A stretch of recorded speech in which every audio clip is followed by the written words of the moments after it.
right to remain. You are watching Fugitive Red Eye, and this is my first ever Games with Gold review.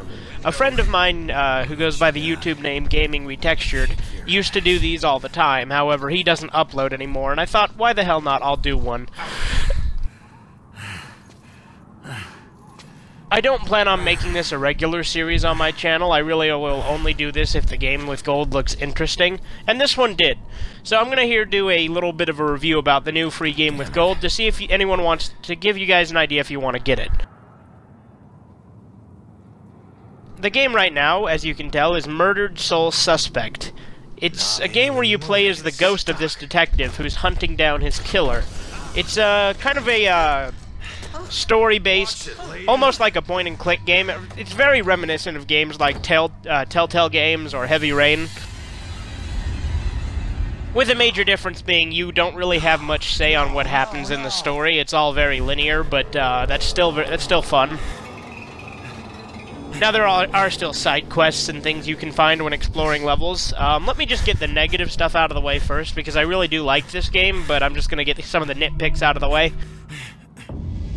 So, first off, as you can tell, the graphics aren't anything to write home about.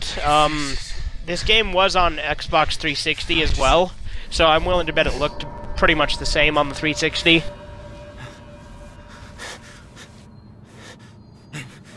Also, like I said, you don't have much say on what happens in the story, and when you make a wrong decision when trying to solve a case, it doesn't punish you in any way. It just lets you know that you made the wrong decision, with the exception of the last level, but then you can just replay it, because it just counts you as dying if you mess up.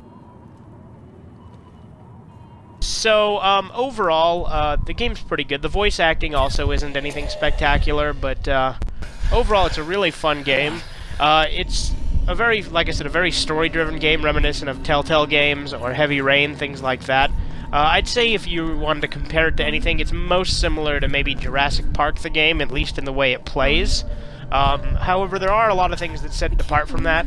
It has its own little elements, like it's also kind of a stealth game, because you have to sneak around and execute demons if you don't want them to kill you. I thought I'd never see you again. So, this game's pretty fun.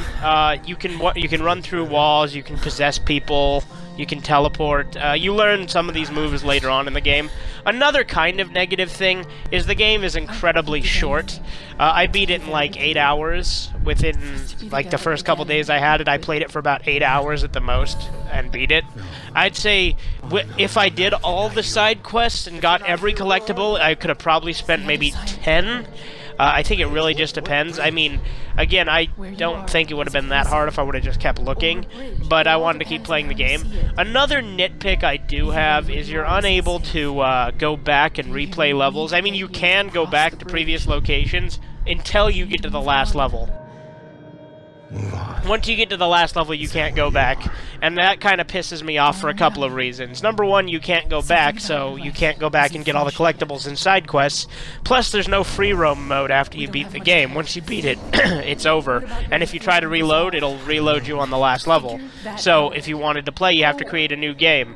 Not to mention, you can't create multiple saves, so once you create a new game, you overwrite your original save.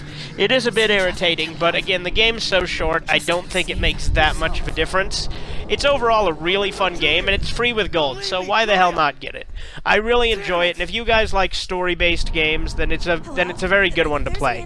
Again, there are a lot of games out there that are better. Like I said, Telltale Games are probably better, but I did like this story, and it was a nice concept to play as a ghost cop and shit. It's pretty fun. And a lot of blood. This is bad. I do think that it's probably not for everyone. If you're expecting a lot of action and a lot of big gameplay, then it's probably not for you. But if you're just looking for a fun little story that's, you know, a fun concept, then you'll probably enjoy it, as long as you can, like I said, tolerate some of the nitpicks that I pointed out earlier. One other thing is, the controls are fairly good, however, there's a couple of times where it's very precise for you to actually interact with something. You have to be standing just by it, or just to the left of it, or just to... like, you have to be in a very specific place to interact with certain objects, so that can be kind of a pain in the ass. But overall, this is probably one of the best games with gold I've played, just because there's not usually a lot of great ones out there. But this has been Fugitive Red Eye. I'll leave a link to my friend's channel who used to do these all the time. But you have a great day.